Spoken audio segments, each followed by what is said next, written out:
আজ কোচবিহারে মদনমোহন মন্দিরে পুজো দিয়েছিলেন মমতা বন্দ্যোপাধ্যায়, আর তারপরেই বিজেপি সাংসদ অনন্ত মহারাজের সঙ্গে তিনি দেখা করেন, আর তারপরেই জল্পনা তৈরি হয়।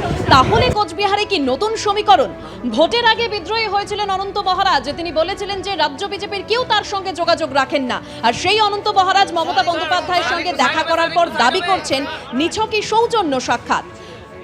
মদনমোহন মন্দিরে পুজো দিয়ে অনন্ত মহারাজের বাড়িতে পৌঁছে যান তৃণমূল নেত্রী মমতা বন্দ্যোপাধ্যায়। রাজবংশী উত্তরীয় পরিয়ে মমতা বন্দ্যোপাধ্যায়কে অভ্যর্থনা জানালেন অনন্ত মহারাজ।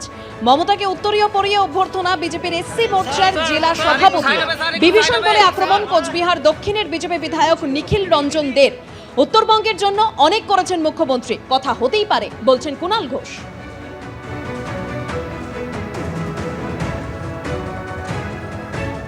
আমি না কোনো তৃণমূলের কাছে যোগাযোগ করেছি, না পশ্চিমবঙ্গের মুখ্যমন্ত্রী মমতার সঙ্গে যোগাযোগ করেছি, আমি কারোর সঙ্গে যোগাযোগ করিনি।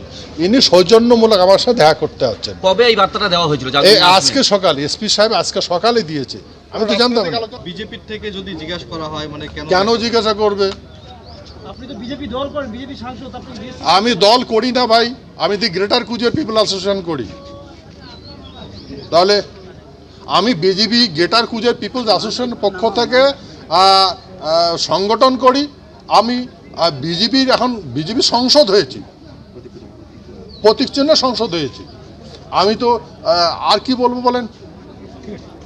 ঠিক আছে, আজ পর্যন্ত আমাকে কুচবিহার বিজেপির অফিসটাই দেখায় নেই, দেখেছে বলেন?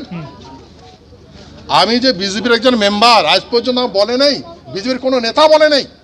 সেন্ট্রাল টিম আসলো, তারাও বলছে না, আমার ডাকছে না, আমাকে মানেই না ওরা। মমতা বন্দ্যোপাধ্যায়কে উত্তরীয় পরিয়ে অভ্যর্থনা বিজেপির এসসি মোর্চার জেলা সভাপতিরও। বিভীষণ বলে আক্রমণ কোচবিহার দক্ষিণের বিজেপি বিধায়ক নিখিল রঞ্জন দে।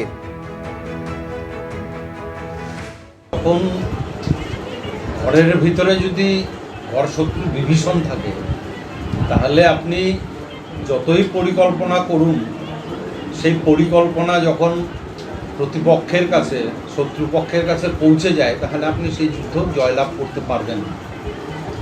আর ঠিক আমাদের ক্ষেত্রেও তাই হয়েছে। আমরা বুঝতে পারিনি আমাদের ঘরের ভিতরে যে শত্রু ছিল, ঘরশত্রু বিভীষণ, আর যার ফলে আজকে আমাদের এই পরাজয়, এবং সেটা আজকে হাতে নাতে প্রমাণিত হয়ে গেছে।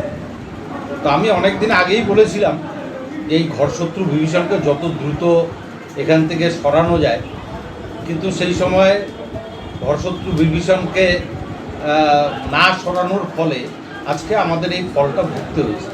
যে সমস্ত বিভীষণরা এই ঘরের মধ্যে থেকে ঘরশত্রুর কাজ করেছেন, তাদেরকেও আমরা চিহ্নিত করে আগামী দিনে কি করে দল থেকে বিতাড়িত করা যায়, বহিষ্কার করা যায়, আর তার ব্যবস্থা আমরা গ্রহণ করব।